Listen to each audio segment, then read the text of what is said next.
a messaging. So there's a way to message the people that you're connected with for free. So that's a real big advantage of having connections, because oftentimes people change email, they change their job.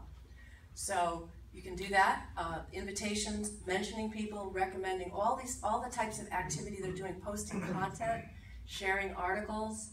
That's what people are doing online. They're joining communities.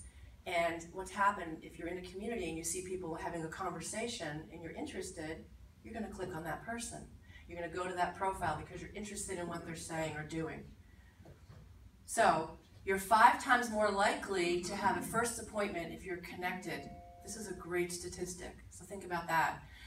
If you're in the sales game and you want to warm somebody up, you're 5 times more likely to have a sales physical meeting if you're connected. Meaning they've already kind of warmed up to you. They've accepted you as in their network, right? And then it's your job to do the next steps to get that into that live meeting, right? I don't believe that any of this is all about being just online. To me, everything we're talking about is getting that real interview, that real sales meeting, that's where real things are happening. Using LinkedIn is just a way to help you get there faster, warm up your clients, and do a better job and follow up.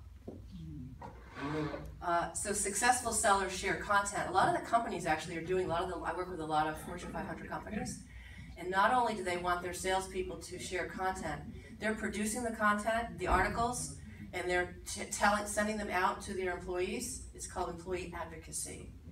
And they're sending them out, and all the employees, if you've got, say you've got 100 or 1,000 or 5,000 employees, and you've got your marketing person producing the content, and then your salespeople are sharing that. Wow. Think about all the thousands of people that are seeing that. They're not all necessarily showing up at your website, but if you're using your employees right, they're getting the word out. And there's no better advocate, or there should be no better advocate of your company than your employees. So that's what's happening. This is another statistic which is interesting. 65% of buyers feel that vendors' content had an impact on the final purchase decision. So it's not just the advertising, this is a great product or this is a great solution.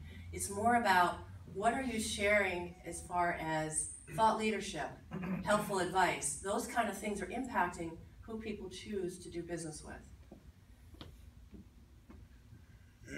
And then this is funny. So profile viewing is itself a sales trigger.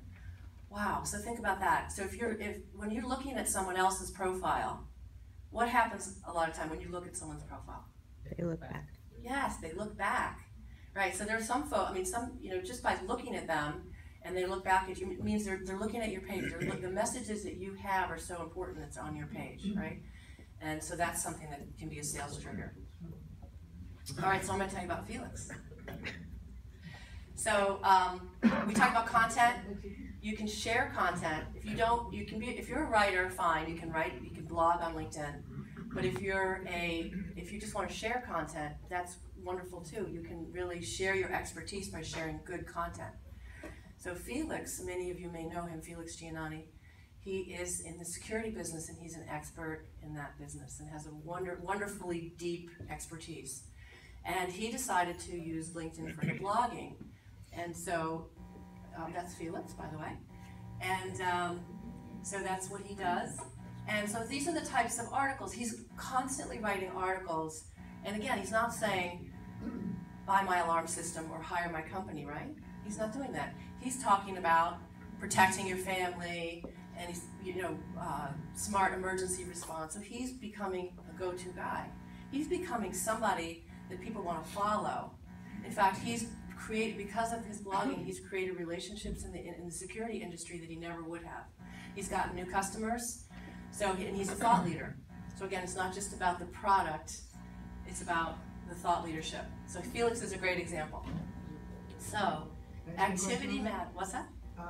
Is there like a minimum standard of doing something like that to be out there enough so that it's impactful, and is there too much?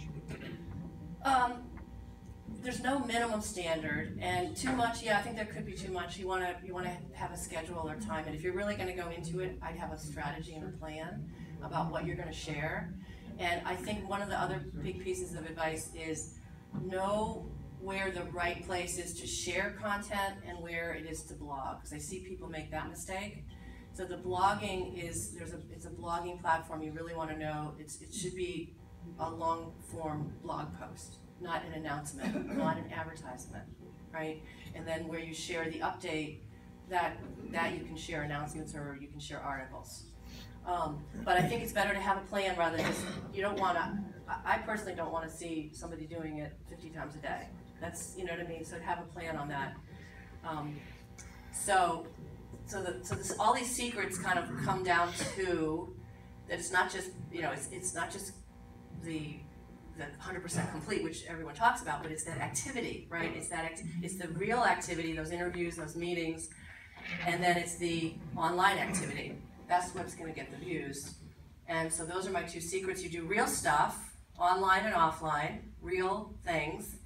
And the final advice is really to know the etiquette, know what's right, so that was a great question, and know what's public and private. So there's certain things within LinkedIn that are private and certain things that are public, so know the difference, right? And work on your profile to make sure that it's strategic and that when people see it, they are compelled